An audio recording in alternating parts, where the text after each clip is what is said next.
नमस्ते दोस्तों, आज की इस वीडियो में हम ये सीखेंगे कि जब आप मेटा एड्स मैनेजर में एड कैंपेन बना रहे होते हैं तो एड सेट लेवल पे डेमोग्राफिक बेस्ड टारगेटिंग क्या होता है डिटेल टारगेटिंग में। अभी आप देखेंगे कि मैं मेटा एड्स मैनेजर के अंदर हूँ। यहाँ पर आप देखेंगे मैं एड कैंपेन के अंदर एड सेट लेवल पे हूँ। यहाँ पर सजेस्ट एन ऑडियंस सेक्शन के अंदर डिटेल टारगेटिंग का एक फिल्टर आता है, ऑप्शन आता है। यहाँ पर आप देखेंगे ब्राउज पे जैसे ही आप क्लिक करते हैं तो यहाँ पर अगेन 3 फिल्टर्स आते हैं, डेमोग्राफिक्स, इंटरेस्ट और बिहेवियर। तो अगर आपको अपना एड लोगों को दिखाना है और ऑडियंस की आप फिल्टरिंग कर रहे हैं और आप डेमोग्राफिक्स के हिसाब से फिल्टरिंग करना चाहते हैं कि आप अपनी राइट ऑडियंस को ऐड दिखाना चाहते हैं by targeting people on the basis of their demographics, तो आप यहाँ पर क्या कर सकते हैं, डेमोग्राफिक बेस्ड टारगेटिंग कर सकते हैं। ठीक है ना। ये फिल्टर्स मैं आपको बता रहा हूँ, जरूरी नहीं है कि आपको डेमोग्राफिक्स के फिल्टर लगाना, आप चाहें तो इंटरेस्ट के भी लगा सकते हैं, आप चाहें तो बिहेवियर के भी लगा सकते हैं। डेमोग्राफिक्स के अंदर देखेंगे आप तो मुख्यतः रूप से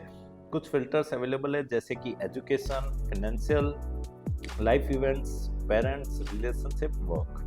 आप एजुकेशन के आधार पर टारगेटिंग कर सकते हैं कि सामने वाला ग्रेजुएट है, पोस्ट ग्रेजुएट है, या फिर एजुकेशन लेवल के हिसाब से कौन सी स्कूल या कॉलेज में पढ़ रहा है उस हिसाब से, फाइनेंशियल स्थिति के अकॉर्डिंग टारगेटिंग कर सकते हैं। Life events, birthday, wedding, engagement, anniversary, इन हिसाब से भी आप टारगेटिंग कर सकते हैं।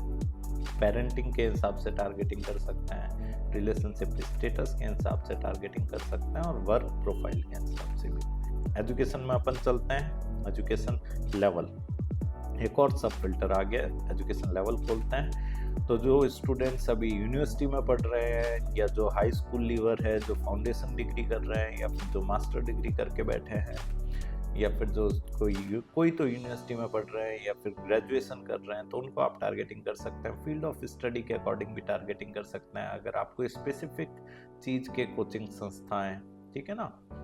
सेम फिनेंशियल के अंदर आप जाएंगे तो फिनेंशियल में इनकम के अंदर काफ़ी सारे फिल्टर्स आ जाते हैं, आप फिनेंशियल इनकम के बेसिस पे भी टारगेटिंग कर सकते हैं।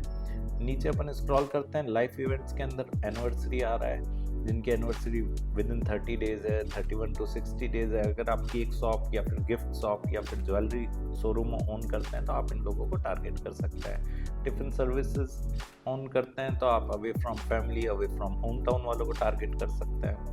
अगर आप रेस्टोरेंट ओनर हैं तो जिनका इस महीने में बर्थडे है उनको आप टारगेट कर सकते हैं। सिमिलरली अगर आप केक शॉप ओनर हैं, गिफ्ट शॉप ओनर हैं, तो आप जिनके दोस्तों का बर्थडे इस महीने है या इस हफ्ते हैं उनको आप टारगेट कर सकते हैं। अगर आप प्री वेडिंग शूट का काम करते हैं तो न्यूली एंगेज्ड को टारगेट कर सकते हैं। मैरिज लॉन का काम है, ब्राइडल ज्वेलरी वगैरह का काम है तो आप उनको टारगेट कर सकते हैं। अगर आप ट्रैवल एजेंट हैं, हनीमून पैकेजेस बेचना चाहते हैं तो न्यूली वेड को टारगेट कर सकते हैं। अगर आप डायपर मैन्युफैक्चरिंग कंपनी हैं तो जिनके बच्चे अभी 12 महीने के उनको टारगेट कर सकते हैं। अगर आपका डे बोर्डिंग है तो आप टीन्स के पेरेंट्स को टारगेट कर सकते हैं। सिमिलरली रिलेशनशिप में आप चलते हैं अपन, अगर आप मैट्रिमोनियल सर्विसेज चलाते हैं तो आप सिंगल लोगों को टारगेट कर सकते हैं। सिमिलरली आप वर्क प्रोफाइल के अकॉर्डिंग भी टारगेट कर सकते हैं। इंडस्ट्री में जो लोग एडमिनिस्ट्रेटिव सर्विसेज में काम करते हैं, जो आर्ट्स इंडस्ट्री में काम करते हैं, या जो बिजनेस डिसीजन मेकर है, जो क्लीनिंग एंड मेंटेनेंस सर्विसेज में काम करते हैं, तो आप इस हिसाब से क्या टारगेटिंग कर सकते हैं। अगर आपको digital marketing course in detail में सीखना है तो वीडियो के डिस्क्रिप्शन में हमने हमारी वेबसाइट का लिंक दे रखा है, आप हमारे वेबसाइट पर जाएं, वहाँ पे डिजिटल मार्केटिंग कोर्स को एक्सप्लोर करें और डायरेक्टली वहीं से परचेज कर लें। धन्यवाद। इस टॉपिक के बारे में और डिटेल में पढ़ने के लिए या हमारे ऑनलाइन कोर्स में एडमिशन लेने के लिए वीडियो के डिस्क्रिप्शन में दिए गए लिंक पे क्लिक करें। धन्यवाद।